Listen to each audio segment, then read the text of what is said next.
Ngayon, tuturo naman namin sa inyo kung paano mag-repair ng rice cooker na hindi umiinit, hindi umiilaw, nang walang gastos ulit kahit piso. Wala kayong gagastusin. Sundan lang ninyo itong papakita namin sa inyo at ito ay legit. Okay, subukan natin. So, ito yung ano niya, sasaksak natin. Ayan, papakita namin sa inyo. Oh, tingnan natin. Dapat dito sa warm, pag sinaksak natin, iilaw na siya. Okay, ayan oh. Para pag sinaksak ninyo, wala siyang ilaw. Pag binaba natin itong switch niya, dapat mag-iilaw naman siya dun sa cook, yung red. Pero kita nyo wala oh. At dapat yan, iinit na pag nakababa na ganyan. Walang ilaw, walang init. So ganito ang gagawin niya, wala kayong gagastusin kahit piso. At napakadali lang para na-repair. So bago tayo mag-repair, tanggalin muna natin yung sasaksakan. Baka makuryente tayo. Then dito sa likod, yan, tinanggal ko na yung kanyang takip. Simple lang magtanggal niyan. May 3 screw lang yan na nakaganyan, oh. Yan. Yan. So, may 3 screw yan. Aklasin lang ninyo. Okay na yan. Tatanggalan natin. Ngayon, dito tayo magko-concentrate dito sa makikita natin o makikita ninyo na ganitong klaseng piyesa. Ito yung tinatawag na thermal fuse. Dito tayo magko-concentrate. Okay, ito lang yung sira niyan pag ganyan. Wala kasing pumapasok na power kasi sira itong thermal fuse niya. So ngayon ang gagawin natin, yung pinakasimple na ipapakita namin sa inyo, sundan lang nyo, kailangan nyo na ng cutter. Kahit anong klase ng cutter. Yan, puputulin lang natin dito sa isang kabilang linya ng thermal fuse. Nakadugsong siya kasi doon, oh, papunta doon. Yung isa naman papunta doon. Okay, yan, o ganun siya. Yan. Ito yung screw. Yung isang kabila. Ngayon, hindi na tayo magkakalas ng screw. Okay, bakit? Papakita ko sa inyo mamaya. Putulin natin dito. Yan. Okay. Yan. Putulan natin. Ngayon, mag-iwala yan. Tanggalin natin itong coat. Ito yung thermal fuse. Okay, nasisira yan. Pag nasira yan, ala na kayong power. Yan na yan mag-iinit. Tapos, patuloy ulit natin dito sa kabila.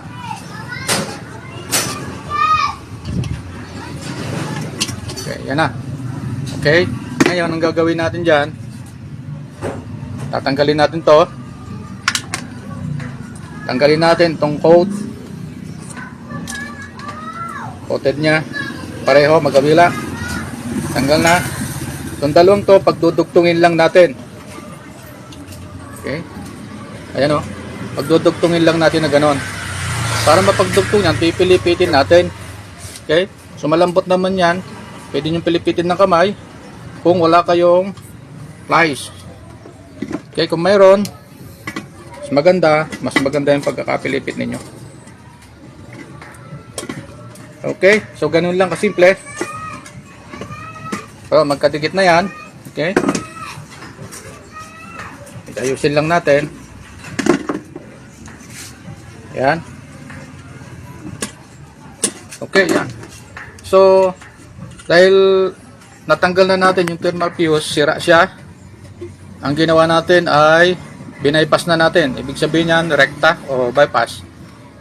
Ibig sabihin, hindi na natin ginamit yung thermal fuse.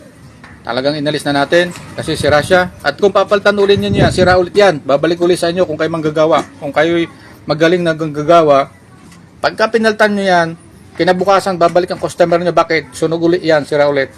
Papalitan nyo ulit, babalik ulit, papalitan nyo ulit, babalik. Pabalik-balik lang yan.